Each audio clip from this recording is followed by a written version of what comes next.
Ladies and gentlemen, today's video is going to be one where, rarely, I don't have to speak much. I'm going to let Brad Garlinghouse, the Ripple CEO, do all the talking because, quite frankly, he is on a victory lap. And once you hear the full speech Brad Garlinghouse did at DC FinTech Week, you're going to exude extreme confidence as a Ripple XRP investor. And if you have not gotten any XRP already, or have doubted Ripple in any capacity at all, this speech might just change your mind. It was a powerful message. Brad Garlinghouse is at DC FinTech Week, while Monica Long and the rest of Ripple is at Swell. Divide and conquer. We've already won. For you? Very short this time, but it's always good to be back in Washington. You gonna have to spend any time at the SEC while you're here this time? Maybe a photo op? No, I'm kidding. No planned visits to the SEC, but I would welcome that. I mean, honestly, I think an open dialogue between industry and the SEC would be a step forward from where we are now. Well, of course, what we're all referring to, and I think everyone in this room pretty much knows what I'm talking about, is the SEC case, which a judge ruled in your favor around XRP and whether or not it was improperly issued as a security. Are we calling that done and dusted, or are you bracing yourself for some kind of remedy or appeal process? Well, look, I think the SEC clearly lost on everything that matters. There is a remedy process which continues forward. There's the unknown, and I know Chair Gensler is on stage later. You should ask him if they're going to appeal. That would be great. Look, that's not a knowable thing. From my point of view, they lost on the things they care most about. But by the same token, if they move it up the appellate ladder, it becomes more amplified as a decision of consequence. And so it'll be interesting. I think there's a strategic trade-off. I'm sure there's way more lawyers in this room than I'm comfortable, that you guys know more about it than I do. But I think it's to be determined whether or not I choose to appeal. I think regardless of whether they appeal, I feel really good about it. I think it's very clear the SEC now they lost 3 times with Ripple. They lost, I know the CEO of Grayscale is on, they lost the Grayscale case. And by the way, these are federal judges saying things, I'll quote Grayscale. The judge said that the SEC was being arbitrary and capricious. I mean, this is damning language from a federal judge. I also happen to believe, as long as I'm on a roll here, look, at some point when you have you keep trying to do the same thing and you keep having the same outcome, at some point you change your approach. What I hope it would be magical if Chair Gensler got up here and said, hey, we're going to change our approach. We have lost time and time and time again, so let's step back. Apparently, we haven't had it right because the judicial branch is saying we keep getting it wrong. And so it would be great to have that constructive dialogue. I would be happy to go to the SEC today. Okay. Actually, today would be tough. But yeah, I know he has to get on a flight to Dubai in a couple of hours, so we'll pass the message along to Chair Gensler when he arrives. I would come back from Dubai here to meet with Chair Gensler. Okay. On the record, he says this. So you mentioned that there was a win in the Ripple case and in the Grayscale case, or a loss, on the other hand, for the SEC. But of course, those aren't the only high-profile cases the SEC is currently pursuing. They've brought cases against Binance, against Coinbase. Does the Ripple case teach us anything about what might happen in those cases? How do you view the debate around XRP in the context of those cases? Look, I've followed the Coinbase case a little more closely, and so maybe I can comment there a little bit more. I think that the challenge has been, and again, even if you read or listen to what the judge has said in some of the early Coinbase procedural stuff, the SEC is not trending well there. And again, if at some point you would think if you keep getting losses, you would say, okay, wait a minute, let's step back, let's reevaluate, or even better, let's be part of championing a legislative solution. Let's not go to Congress and testify and say, the laws are clear. The laws clearly could be much clearer at a minimum. And, I think what we're seeing in the Coinbase case, the world is not just a simple Howey test. And we have seen some momentum around legislative solutions. Obviously, Washington, it's hard to get things passed in Washington. In some ways, that's a good thing. In some ways, that's bad. But I'm hopeful that in 2024 we do see some legislative momentum that actually does provide that clarity. And it would be a magical thing if the SEC were part of that, working constructively with the industry to find that right path. Well, you say you're hopeful that something happens legislatively, but ultimately the way things are going right now, do you think more clarity is likely to come from Congress, or is it just going to continue to come from the courts and the judicial branch? I think that's a question for Chair Gensler. I mean, right now, he has taken an approach of your regulation through enforcement. That is not in my judgment, constructive way to regulate. Look, one of the things that is most frustrating about this, I mean, Ripple spent well over $150 million defending that case. There is no recourse. So, the case was brought by Bill Hinman and Jay Clayton. Bill Hinman and Jay Clayton, Jay Clayton left office the next day. Right. It just feels a little bit like this was not there's just no recourse to the SEC. There's no negative outcome for anyone. And I think it's really, really confusing to me when, Bill Hinman got up to the world in 2018 and said, ETH is not a security.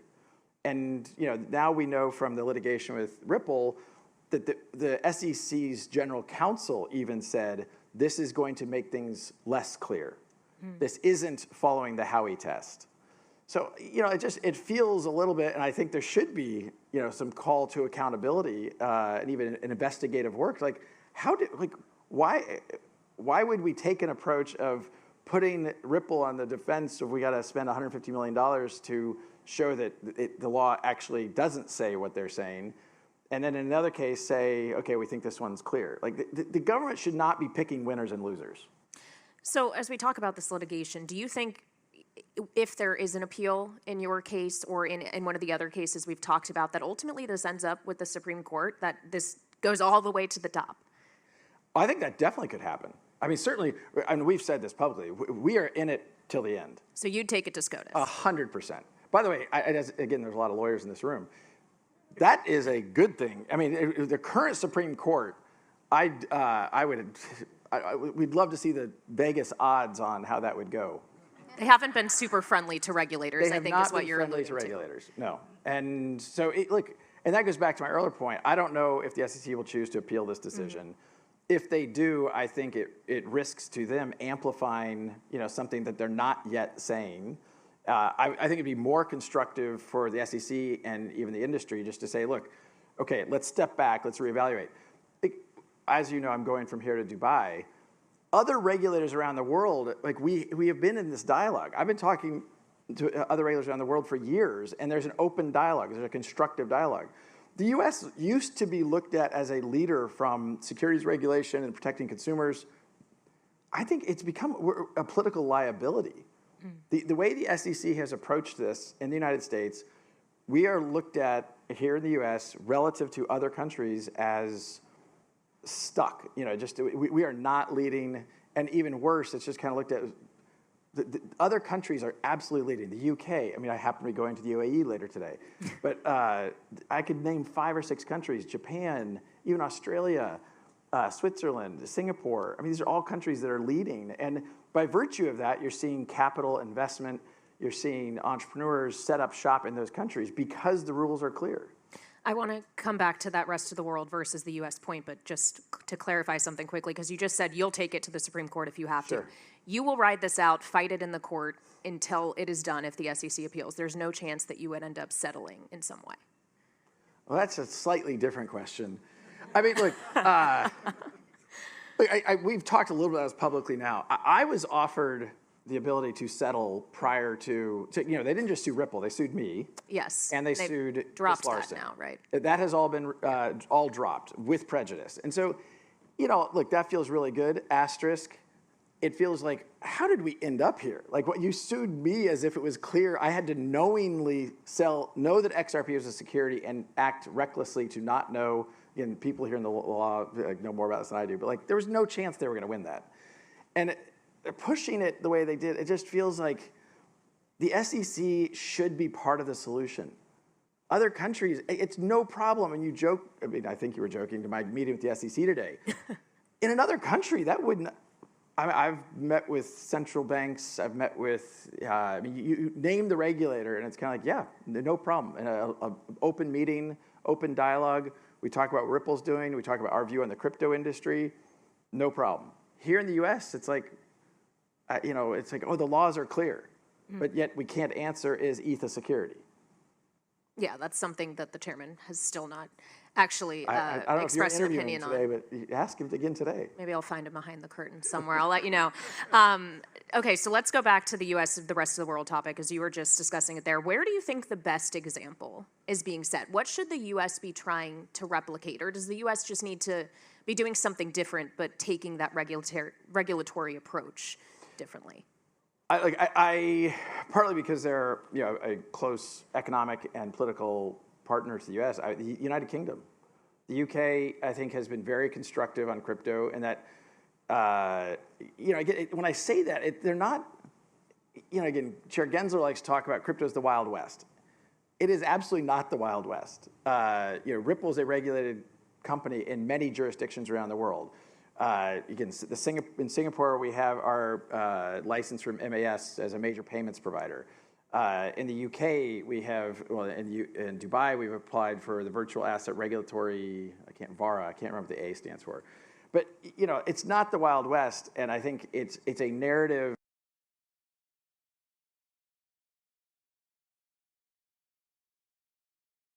to promote, I guess, a political agenda as opposed to sound policy. And I think there's still time for the U.S. to remain a key leader in this space, and some of the most important crypto companies in the world are based here in the United States. But if Brian Armstrong were up here today, I think he would say as well. Does he wish he had gone public in a different jurisdiction in the United States? And the SEC approved his S1, but then sued him for doing things they knew he was doing. How does that make sense? Okay, so you just said you think there is still time for the U.S. to be a leader. How much time is still time? Like, where in the hourglass are we? Well, I want to be realistic about this. The United States is, 23% of global GDP. If the U.S. gets its act together years from now, it's such an important economic actor that it feels like that option always exists because of where the U.S. stands in a global GDP point of view. And it is really the finance capital of the world. But there are other finance capitals of the world. And certainly Dubai is trying to emerge even more so. Singapore for sure, London for sure. And not surprisingly, I've said publicly, 80% of Ripple's hiring this year will be outside the United States. And it's partly because, why would I want to hire more and more people in the United States when the US is making it hostile for me to operate here? And even with the SEC case, we have US banks as customers. And I've talked to them post the SEC case, and I'd say, okay, so great, now we have a product called on-demand liquidity, which uses XRP. And so I'll go to those banks and say, should we engage on that topic? And they're like, look, even though you won the case, the United States government is still hostile towards crypto. The OCC is hostile towards crypto. And until that changes, the banks in the United States are not going to engage meaningfully. So I don't think the window has passed for the US to be a leader, but I think every day that goes by, these other markets, they want the entrepreneurs there. They want growth. And again, I'm mentioning Singapore, London, and Dubai as three key examples, but the Ripple's London office is our second largest office. Well, that's a really good point. And to your point of you're hiring a lot internationally, these are long-term decisions you're making. These are long-term investments. So even if things were to get friendlier in the U.S., would you all of a sudden shift back here? How are you thinking about the long term for Ripple? Well, a majority of our employees are still U.S. based. I think eventually, if you zoom out far enough, none of this stuff barely existed 10 or 12 years ago. Fair. So if you zoom out far enough, do I think 10 years from now the U.S. is going to figure this out and have a constructive regulatory framework for crypto? 1,000%. Yeah, so that's 10 years. Okay, what about 5? I don't know where I would go as we rewind, but I remain a long-term optimist. I was in Silicon Valley for about 25 years. I moved a couple of years ago. But better technologies almost always win in the end. And I truly believe blockchain technologies are a path to reducing friction for financial transactions to the benefit of many industries. And the irony, and you and I were talking about this backstage a little bit, for some reason, crypto has become a little bit of a partisan issue. When I first came to Washington, and as Chris said, I've been coming here 4 or 5 years, it was a totally bipartisan issue. And for some reason, recently, it's come a little bit partisan towards Republicans being more open and constructive, saying, okay, let's pass this legislation. The irony to me around that is one of the core benefits around crypto, particularly around payments, are customers who can least afford the cost of remittances are actually burdened the most. So I'm talking about immigrant populations sending millions, billions of dollars into other countries, and they're paying, the World Bank would say 600 to 700 basis points. That's outrageous. Again, so for me, it's surprising that it is not more bipartisan and that we would have seen kind of something pass already. But again, I think there's still hope, and I think now that we have a Speaker of the House, maybe we'll make progress. Maybe. They have to figure out, how to fund the government in the next 9 days as well. So they have quite a lot that they're dealing with. But to your point, if it doesn't happen this Congress with this lead of the House Financial Services Committee, obviously they've passed a few bills out of committee, stablecoin legislation, a market structure bill as well. If they can't get it done before the next election, what does that mean? I don't really know. What I mean by that is, I don't know that the presidential politics. I haven't heard either of Biden or Trump really speak about this. I mean, I think Trump once tweeted about Bitcoin or something years ago. He would True Social it now. Yeah, that's right. Yeah. Sorry. Yes.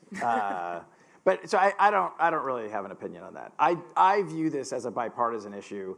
It's good for the United States to have constructive engagement with next generational exponential technologies that truly can have dramatically positive impacts on our economy to the benefit of citizens. And the U.S., if you go back in the history books, the fact that the U.S. passed clear legislative solutions around the internet in the late 90s allowed massive amounts of capital and entrepreneurs. I mean, you think about that, I think we're hosted by AWS here. The largest, most important internet companies are based in the United States. The geopolitical benefit to the United States, not just economic, has been massive because we created the right environment for entrepreneurs and capital to flow into a next generational technology framework. Blockchain is a next generational technology framework. It is going to touch many, many industries. I would agree with people who say, well, right now there's too much speculation. I agree.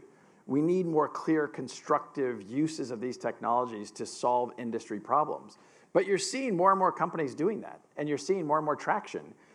The United States should get behind that. We want these technologies to emanate here. We want to have that.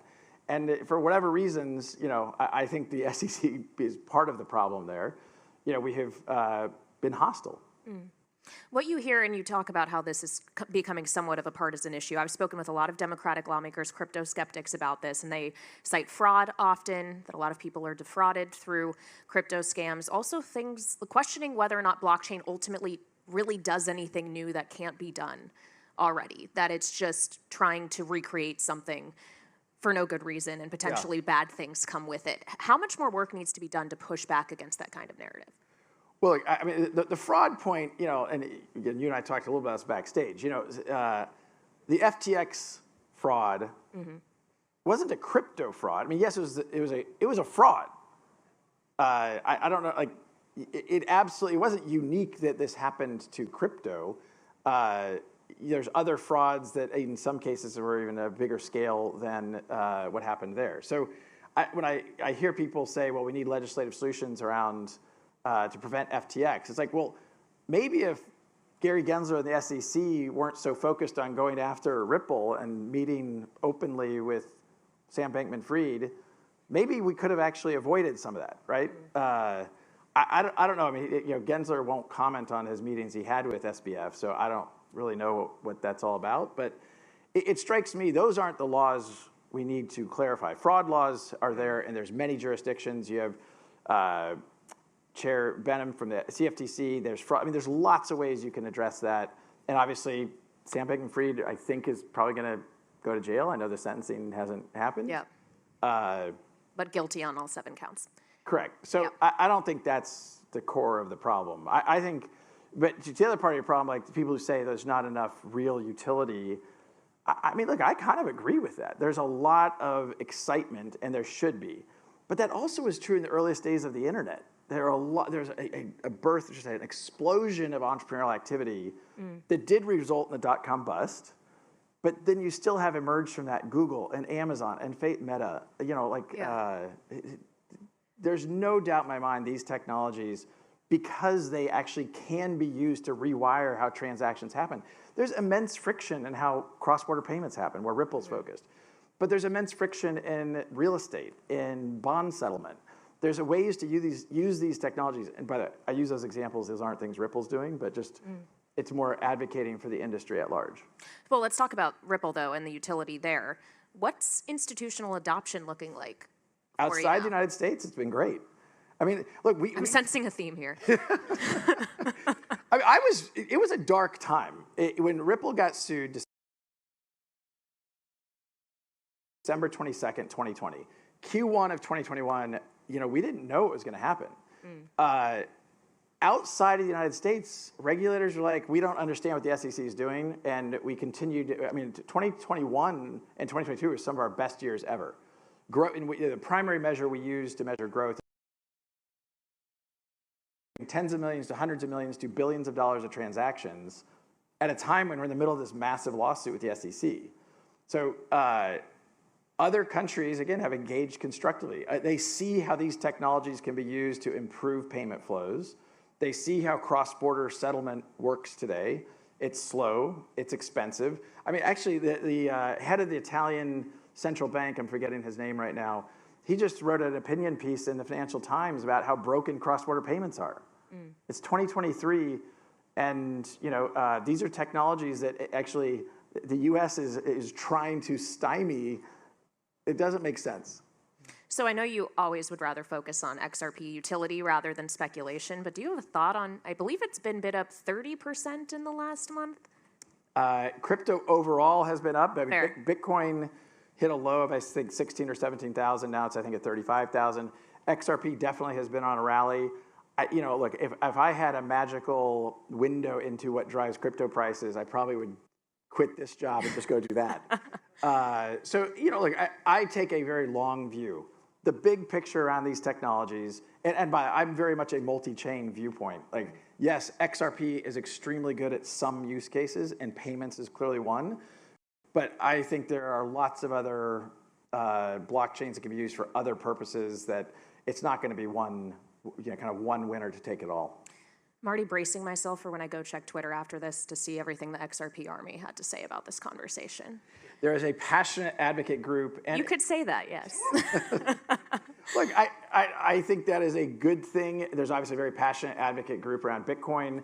I will say, and I say this to anyone who will listen, like the ideologues and the kind of the maximalism that happens in crypto, I think is counterproductive to crypto. And when I see people advocating of like, it's all Bitcoin or it's all XRP or something, I'm just like, no, it's not. And I think we all have to come together. And frankly, one of the silver linings of the Ripple case with the SEC has been the industry realizing like, this was important for the industry.